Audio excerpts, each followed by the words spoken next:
Estimados estudiantes, reciban un cordial saludo y en esta oportunidad vamos a desarrollar lo que es el tema correspondiente a la semana 9, que vienen a ser los aldehídos y las cetonas.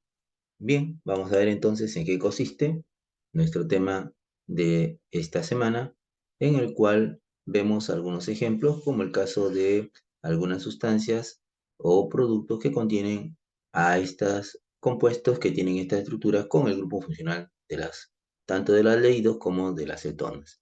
Muy particular en este caso es el ejemplo de la acetona, que tiene el grupo funcional correspondiente a las cetonas. Bien, vamos a ver entonces quiénes son estos compuestos, cuáles son el grupo funcional que los caracteriza y los identifica. Por lo tanto, nuestro logro de sesión de clase del día de hoy es que al finalizar la sesión, los estudiantes van a nombrar y formular compuestos oxigenados como son los aldehídos y cetonas, y teniendo en cuenta las características y propiedades de los compuestos orgánicos en base a las reglas de la nomenclatura IUPAC y los tipos de reacciones que unifican la química orgánica. Veamos entonces lo que es este grupo de compuestos. Bien, vamos a empezar entonces con los aldehídos. ¿Quiénes son los aldehídos? Son compuestos orgánicos que en su molécula presentan el grupo funcional aldehído. Dentro de él está lógicamente conformado por el carbonilo, que es carbono, doble enlace, oxígeno, ¿cierto? Pero la fórmula general del grupo funcional de los aldehídos es RC doble enlace oxígeno H, que viene a ser realmente el CHO, más conocido como el CHO, ¿no? Se obtienen al sustituir dos átomos de hidrógeno de un carbono primario en un hidrocarburo, ¿no? Como lo vemos ahí en el ejemplo, el etano, que a través de las condiciones de reacción se transforma en etanal, que viene a ser un aldehído. En la práctica, la oxidación de un alcohol primario o de la segunda oxidación de un hidrocarburo da lugar a la formación de un aldehído. Por ejemplo, en el caso de el propanol, que es un alcohol primario, por oxidación en presencia de oxígeno se puede transformar en propanal. ¿Qué propiedades fundamentales presentan estos compuestos, como son los aldehídos? La mayoría de aldehídos son líquidos a temperatura ambiente, pero el metanal es gaseoso y los siguientes hasta el 12 carbonos son líquidos y los demás son sólidos. Los aldehídos de peso molecular bajo tienen generalmente olores penetrantes y desagradables, razón por la cual algunos compuestos grasos expuestos al aire despiden mal olor. Algunos aldehídos a partir del carbono 6 presentan olores agradables y se utilizan en perfumería. Su punto de ebullición es inferior a la de los alcoholes de igual número de carbonos, pero mayores que hidrocarburos y ésteres correspondientes. Son combustibles en su mayoría, arden con la llama cuyo brillo depende del número de carbonos en la molécula. Estos compuestos tienen múltiples usos. En el caso del metanal, o también llamado aldehído fórmico, es un gas que disuelto en agua al 40%, se vende comercialmente como formol, que es un poderoso desinfectante y se emplea para conservar piezas anatómicas porque coagula los albuminoides. El término más sencillo de los aldehídos justamente es este compuesto, que es el metanal o formaldehído, también llamado aldehído fórmico, ¿no? Fue descubierto por Hofmann. Otro de los compuestos que pertenece a este grupo de los aldehídos es el benzaldehído. Se emplea en la preparación de diversas drogas, colorantes y perfumes. El benzaldehído es un compuesto químico que consiste en un anillo de benceno con sustituyentes aldehído. Es el representante más simple de los aldehídos aromáticos y uno de los miembros industrialmente más usados de esta familia de compuestos, ¿no? Como vemos ahí, la estructura del benzaldehído. Vamos a ver entonces cómo se nombran a estos diferentes compuestos dependiendo de la estructura y su cadena carbonada y el grupo funcional, que en este caso es el aldehído. Para nombrar los aldehídos, al nombre del hidrocarburo se le añade el sufijo al, o sea, mejor dicho, tiene la terminación al, siempre y cuando sea cadena abierta, como vamos a ver a continuación. Entonces, la forma como procedemos de acuerdo a la nomenclatura IUPAC es justamente ubicar la cadena principal, que es aquella cadena carbonada la más larga posible, que contiene el grupo funcional principal, que en este caso es el aldehído, y todos aquellos que ya estén anexados a la cadena principal, entonces vienen a ser los radicales, los cuales hay que identificarlos, ¿no? En este caso tenemos el radical cloro, que está en posición 4 de acuerdo a la numeración, ¿correcto? Y tenemos el radical metil. La numeración siempre tiene como criterio buscar la posición más baja, ¿no? del grupo funcional para numerar la cadena principal. En este caso, como el grupo funcional aldehído, que se caracteriza por estar en el extremo de la cadena principal, siempre y cuando sea de cadena abierta, entonces esta numeración debe tener en cuenta la posición más baja para el grupo funcional aldehído, ¿cierto? Entonces, por ello que la numeración, en este caso, por la posición en la cual se encuentra el aldehído, en este ejemplo, en la cadena carbonada, que está en el extremo derecho, entonces la numeración empezará por la derecha. 1, 2, 3, 4, 5 y 6. De esa manera, entonces, está listo ya para poder dar el nombre respectivo, empezando lógicamente ya a dar el nombre por los radicales en el orden alfabético y su posición. En este caso, primero empezamos por el cloro, que en el orden alfabético es antes que el metil, entonces será 4 cloro, 3 metil y luego la cadena principal, que es de 6 carbonos, terminado con la terminación al, ¿cierto? Entonces sería hexanal. Entonces quedaría de esta manera el nombre de este compuesto 4-cloro-3-metil-hexanal. De igual manera, entonces procedemos en este otro ejemplo. Como ven, la cadena principal, siempre teniendo en cuenta al grupo funcional principal, que es el grupo 8 del aldehído, ¿correcto? Entonces, la numeración va a empezar por el carbono del 8. Entonces, de esta forma, al numerar 1, 2, 3, 4, 5, buscando la cadena principal, tenemos entonces los radicales metil y acá el C2H5 que viene a ser el radical etil, que está en una forma condensada, ¿cierto? Porque nosotros al etil mayormente siempre lo conocemos como CH2, CH3, ¿cierto? Pero acá en forma condensada es igual a decir ese radical etil como C2H5. Muy bien, numerando lógicamente por el carbono del grupo funcional, que es el que tiene que tener la más baja posición, sería 1, 2, 3, 4 y 5. Por lo tanto, el radical etil estaría cayendo en posición 2 y el metil estaría cayendo en posición 4. Entonces, al dar el nombre, yupa sería entonces 2 etil, 4 metil, y luego la cadena principal, que a la vez hay que darnos cuenta que es de 5 carbonos y tiene un doble enlace en posición 3, ¿cierto? Entonces será pen por la cadena que es de 5 carbonos, pen, y luego la ubicación del doble enlace que está en posición 3, 3-en, y luego la terminación al del aldehído. Entonces el nombre sería 2-etil, 4-metil, pentenal, ¿correcto? Pen 3-enal.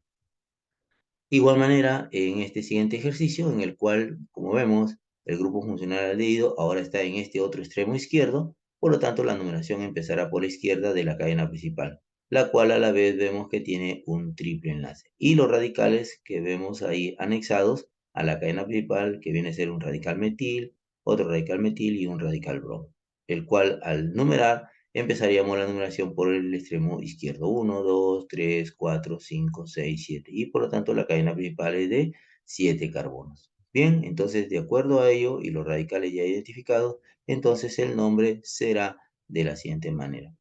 5 bromo, porque empezamos por el orden alfabético, primero el bromo, 5 bromo, 3,4 dimetil por la posición y que son dos radicales metilos, y luego la cadena principal que es de 7 carbonos, la ubicación del triple enlace que está en posición 6, 6 y la indicación de que se trata de un triple enlace IN y la terminación al de la cadena abierta del aldehído. Para aldehídos más complejos, en los cuales el grupo carbonilo está unido a una cadena cíclica o a un anillo, se usa el prefijo, la terminación, mejor dicho, ¿no? La terminación carbaldehído. Por ejemplo, ¿no? En este caso tenemos un aldehído de cadena cíclica, ¿no? En el cual está, lógicamente, el grupo funcional principal anexado a esta cadena cíclica. Entonces, como es cadena cíclica, entonces la terminación del nombre que se le va a dar ya no va a ser al, sino carbaldehído. ¿Correcto? Entonces, en este caso será el ciclo hexano, que es la cadena principal, ¿no? El ciclo hexano y la terminación carbaldehído. Ciclo hexano carbaldehído, entonces. En este caso también aquí tenemos ¿no? Una estructura cíclica que viene a ser el naftaleno, ¿correcto? El cual contiene o está unido el grupo funcional aldehído, lo cual en conjunto hace que todo este compuesto ya sea un aldehído, y por lo tanto la numeración ya sería, de acuerdo al criterio de numerar el naftaleno, sería entonces 1, 2, y el aldehído estaría en posición 2. Entonces su nombre sería el 2-naftaleno, porque es la estructura del naftaleno, pero con la terminación carbaldehído, porque en realidad todo el compuesto es un aldehído, ¿correcto? Entonces, de esa manera, nosotros hacemos la nomenclatura de aplicando la yupa para estos diferentes compuestos. ¿Qué reacciones presentan los aldehídos? Una primera reacción es la de oxidación, que es la que más se da con este tipo de compuestos, en el caso en el cual los aldehídos reaccionan con sustancias o agentes oxidantes como el dicromato de potasio en presencia de ácido sulfúrico o con el permanganato de potasio en solución, formándose entonces ácidos carboxílicos. O sea, en otras palabras, la oxidación de aldehídos, ¿cierto? En presencia de ácido sulfúrico, ¿no? O agentes oxidantes generan o transforman al aldehído en ácidos carboxílicos, ¿no? ¿Quiénes son estos agentes oxidantes entonces? El dicromato de potasio, el permanganato de potasio, el ácido crómico, el óxido de cromo en presencia de hidrógeno, ¿no? Cobre, presente de calor, PCC también son algunos de los agentes oxidantes. ¿Cómo verificamos, no? Estos compuestos? Se verifican que son buenos reductores, lo que permite su identificación en el laboratorio con los reactivos de Fehling o de Tollens. Son entonces una forma de cómo identificar a estos compuestos como son los aldehídos. Entonces, el reactivo de Fehling es una solución alcalina de sulfato cúprico en contacto con un aldehído. Se forma un precipitado, ¿no? Color rojo ladrillo. Entonces, en el tubo de ensayo ya que ha originado la reducción del cobre más 2 ha pasado a cobre más 1, formándose el óxido cuproso. Y de esa manera, entonces, cuando se da ello, entonces se indica que el compuesto contiene aldehído, ¿no? Otra de las formas de también de ver las reacciones de estos aldehídos es justamente usando el reactivo de Tollens, que es una solución amoniacal de nitrato de plata en contacto con un aldehído. Se forma una capa brillante en las paredes del tubo, conocida como espejo plata, lo que se debe a la reducción de la plata de plata más 1 a plata, ¿no? A plata neutra, ¿correcto? Entonces es también el uso del reactivo de Tollens. Otra de las reacciones que tienen los aldehídos es la hidrogenación, la cual los aldehídos con doble enlace principalmente reaccionan con hidrógeno en presencia de catalizadores dando alcoholes, ¿no? Por ejemplo, acá tenemos el propanal, disculpen, el cual en presencia de hidrógeno se transforma en un alcohol, como es el caso del propanol, ¿cierto? Haciendo uso de agentes o sustancias reductoras como el hidrógeno en presencia de níquel o el tetrahidruro de litio de aluminio o el tetrahidruro de sodio y boro, ¿no? ¿Cómo se obtienen aldehídos? Los aldehídos también a la vez se pueden obtener, así como reaccionan para generar nuevos compuestos, también hay reacciones para generar aldehídos. Una de las formas de obtener aldehído entonces es por oxidación de alcoholes primarios, ¿cierto? En el cual estos alcoholes, al oxidarse con agentes oxidantes, estos alcoholes primarios con agentes oxidantes, que puede ser el dicromato de potasio o el permanganato de potasio, generan aldehídos, ¿correcto? Como los aldehídos se oxidan rápidamente, entonces estos aldehídos también pueden luego seguir reaccionando y generan ácidos carboxílicos. Por ello, hay que tener en cuenta cuando se quiere obtener solamente aldehído y no se oxide directamente hasta ácidos, ¿no? Los agentes oxidantes que generan este tipo de oxidaciones son el dicromato de potasio, el permanganato de potasio, el ácido crómico, en el cual entonces generan esta oxidación del hidro. Por ejemplo, ¿no? El caso del propanol o propan-1-ol, ¿no? Al ponerse en contacto con agentes oxidantes en las condiciones adecuadas, uno de ellos es el permanganato de potasio, entonces el propanol se transforma en propanal, que viene a ser el aldehído respectivo de esta oxidación.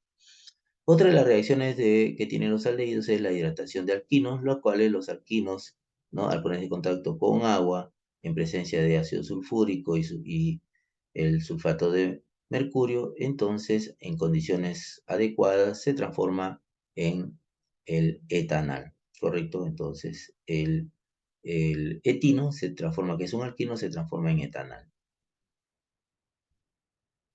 Muy bien, entonces son formas de cómo entonces también podemos obtener aldehídos. También se pueden obtener aldehídos por deshidrogenación de alcoholes primarios, en los cuales se pueden transformar los aldehídos haciendo uso de catalizadores y deshidrogenándose, correcto, se transforman en aldehídos. Por ejemplo, el caso del etanol en presencia de cromito de cobre a temperaturas sobre los 300 grados centígrados se transforma en el etanol. Bien, ahora vamos a ver las cetonas. ¿Quiénes son las cetonas? Son aquellos compuestos que tienen el grupo carbonílico y que presentan en su estructura entonces este grupo carbonilo CO. Entonces se le representa de manera general como RCOR, siendo el CO entonces el carbono que se une al oxígeno a través de un doble enlace, ¿cierto? Y a la vez este carbono está enlazado a cadenas carbonadas a las cuales se le conoce como los R, ¿no? R cadena carbonada, ¿cierto? Que pueden ser iguales o pueden ser distintas, ¿no? Eso ya depende de la estructura del compuesto que se le quiera dar, ¿no? Bien, entonces viene a ser las cetonas. ¿Qué nomenclatura entonces tenemos para nombrar a las cetonas? Tenemos la nomenclatura común y también la nomenclatura yupa, ¿correcto? En la nomenclatura común, como vemos, es aquella donde para nombrar se identifica a los radicales que están a ambos lados del grupo funcional de la cetona, del CO, en este caso, ¿no? Entonces tenemos ahí, en este ejemplo, el radical de metil que está a la izquierda y el radical etil que está a la derecha. Entonces, por el orden alfabético, entonces el nombre común de esta cetona, de este ejemplo, será entonces la etilmetilcetona, ¿correcto? O si tenemos dos radicales similares, ¿no? CH3, CO, CH3, entonces ambos radicales metil identificados a ambos lados del grupo cetona, entonces su nombre común sería la dimetilcetona. Entonces de esa manera estamos dando ejemplo de cómo es la nomenclatura común para estos compuestos, ¿cierto? Entonces, si los R, como vemos, ¿no? En este primer ejemplo, son distintos, se le dice o se le llama también cetonas asimétricas, ¿no? Por tener radicales distintos. Y si los radicales son iguales, como el caso de la dimetilcetona, entonces se le llaman cetonas simétricas, ¿correcto? La otra forma de nombrar, que es la que más se usa, la más usual y la que ya se recomienda, ¿no? La yupa recomienda es la nomenclatura yupa, que significa entonces el procedimiento yupa, ¿no? El cual es buscar la cadena principal, identificar radicales, numerar la cadena principal y luego dar el nombre del compuesto en base a lo que es los radicales en sus ubicaciones en la cadena principal y luego la cadena principal. Por ejemplo, ¿no? En el caso que tenemos acá, es una cadena principal única, no hay radicales, donde contiene el grupo CO de la acetona, el grupo carbonilo. Entonces, la numeración sería 1, 2, 3, viéndose que el grupo funcional CO está en posición 2. Entonces, como es el único y es el más simple y el más sencillo de las cetonas, ¿no? Que es de tres carbonos, entonces simplemente, y de tres carbonos, propan y la terminación ona, entonces propanona, ¿cierto? Entonces no es necesario colocar la ubicación del grupo cetona porque ya se sobreentiende que está en posición 2 y es la única posición, ¿no? No puede estar en los extremos, no existe cetonas con grupos funcionales cetonas en los extremos, ¿cierto? Siempre están en la parte, en la cadena carbonada, en la zona intermedia de carbonos, de acuerdo a la forma que tiene el grupo funcional, ¿cierto? Entonces tenemos ahí la propanona, ¿correcto? Por ejemplo, acá tenemos otro ejemplo, CH3, CO, CH2, CH2, CH2, CH3, en el cual, como vemos, el grupo funcional está dentro de la cadena carbonada por la forma que tiene de su grupo funcional y entonces está en posición 2 al numerar, ¿no? Siempre la numeración, de acuerdo al criterio de la yupa, es que el grupo funcional tenga la menor posición para para su nombramiento, ¿no? Entonces, en este caso, el grupo funcional cetona, el CO, está más cercano desde el extremo izquierdo. Por eso que la numeración empieza desde la izquierda en relación a la derecha, ¿no? Si empezáramos por la derecha, entonces estaría más lejano la ubicación, ¿cierto? Entonces, por ello que la numeración empieza por la izquierda. Entonces, su nombre sería, de acuerdo a la estructura, sería la hexan, porque es una cetona de 6 carbonos en la cadena principal, no hay radicales, lógicamente, y la cetona, el grupo cetona que está en posición 2, entonces hexan 2 ona. Y la terminación, lógicamente, del nombre es la terminación ona. Bien, acá tenemos otro ejemplo en el cual, como vemos, la cetona está entonces en esta ubicación de la cadena principal, entonces no hay radicales tampoco, por lo tanto, al numerar, nos damos cuenta que más cercano el grupo cetona está hacia la derecha, entonces la numeración va a empezar por la derecha, 1, 2, 3, 4, 5 y 6, teniendo en cuenta que hay un doble enlace en posición 4, por lo tanto, su nombre sería entonces de 6 carbonos la ex, porque no hay radicales. Luego la posición del doble enlace que está en posición 4 sería 4 en, y luego indicar la posición de la acetona que está en posición 2, 2 y la terminación respectiva ona. Entonces, x 4 en 2 ona, ¿cierto?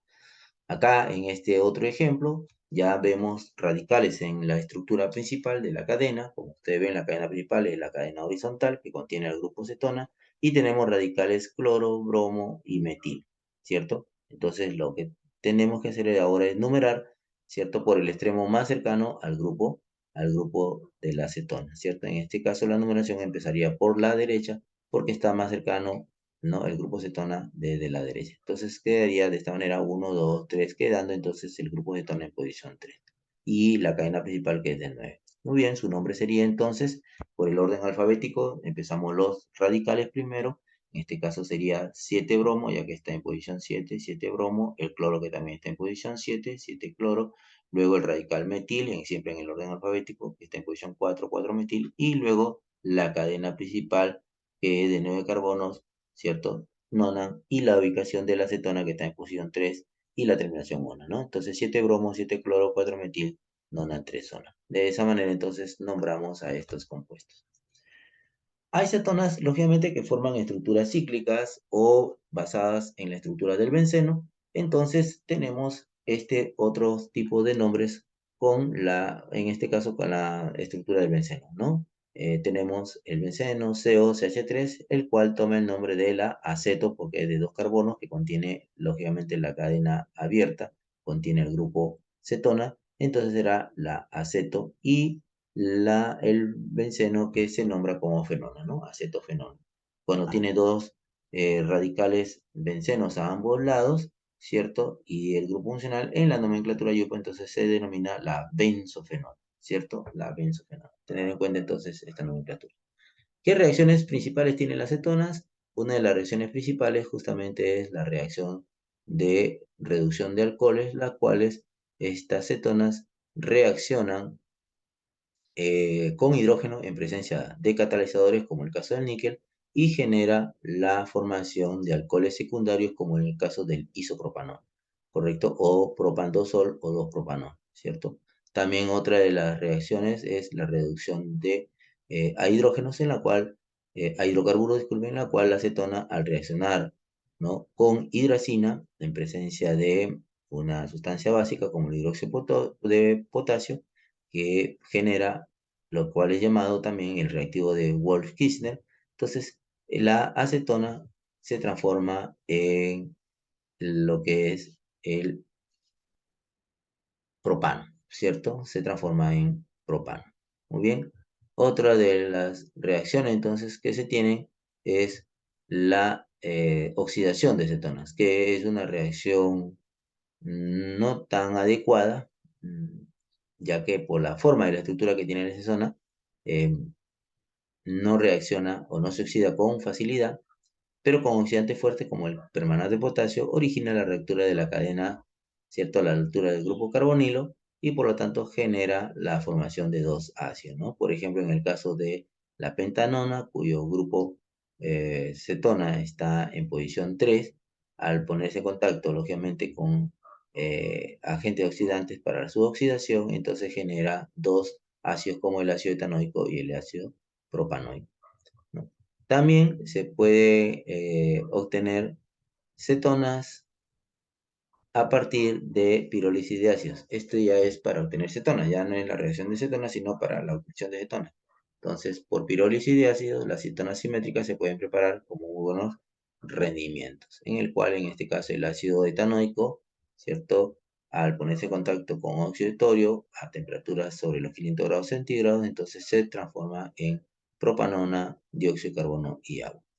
También se pueden obtener cetonas a partir de la deshidrogenación de alcoholes secundarios, obteniéndose las cetonas respectivas. Por ejemplo, el caso del 2-butanol, el cual por deshidrogenación se transforma en la butandosona o la 2-butanona, lógicamente más hidrógeno como eh, producto secundario. También podemos obtener cetonas a partir de la hidratación de alquinos, en los cuales, por ejemplo, el propino, ¿cierto? Al reaccionar con agua en presencia de ácido sulfúrico y sulfato de mercurio, se transforma el propino en propano. También podemos obtener cetonas por acilaciones de Friedel-Crafts, que es un método muy bueno para obtener cetonas aromáticas, en la cual, lógicamente, por ejemplo, la acetofenona, ¿cierto? Se pone en contacto o reacciona con el benceno para que se genere la benzofenona. Lógicamente, esta reacción se hace en presencia del tricloruro de aluminio. Entonces son algunos de los ejemplos que tenemos de reacciones de estos compuestos que nos permiten entonces ver cómo es que se hace la reacción de estos cetonas o las diferentes sustancias reaccionan para formar cetonas. ¿Qué propiedades tienen las cetonas? Las cetonas, desde la propanona hasta la decanona, son líquidos volátiles y aromáticos. A partir de carbono 11 son sólidas e inodoras. La densidad de las cetonas es inferior a la del agua y su punto de ebullición inferior a la del alcohol correspondiente. Las cetonas dan reacción negativa con los licores de Felin y Tolen, esto es la diferencia de los aldehídos, ¿no? La propanona es la más sencilla de las cetonas, llamada también dimetilcetona o comercialmente como acetona, y fue descubierta en el año 1754 por Couternau.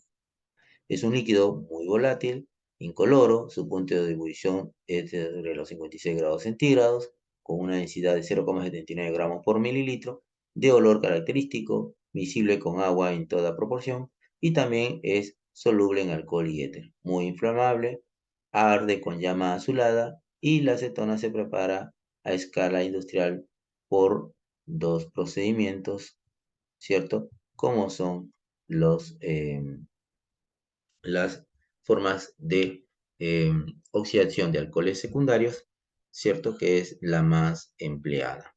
Bien, entonces, eso es todo en lo que es relacionado a este tema de la semana, ¿cierto?